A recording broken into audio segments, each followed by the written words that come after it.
So here's a video on whether you can transfer your GTA Online character from PS4 to PC or not.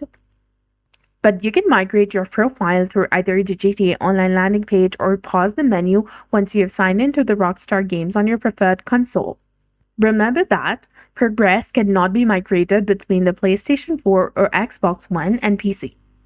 While it's true that direct character transfers from PS4 to PC are not supported in GTA Online, this opens an exciting opportunity to experience the game in a fresh way. You get to embark on a new adventure, create a new brand character, and explore the PC version of GTA Online with its enhanced graphics and potentially a different community. And here's how to make the most of it. First, you need to go ahead and launch the GTA 5 on your PC and then link your Rockstar account to ensure seamless integration. Create a new character and dive into the PC version of the GTA Online and take advantage of the career building feature to get a head start with some initial capital and business venture. So that's it for this video. I hope you found this video informative. If you did, please like, share, and subscribe. Thanks for watching.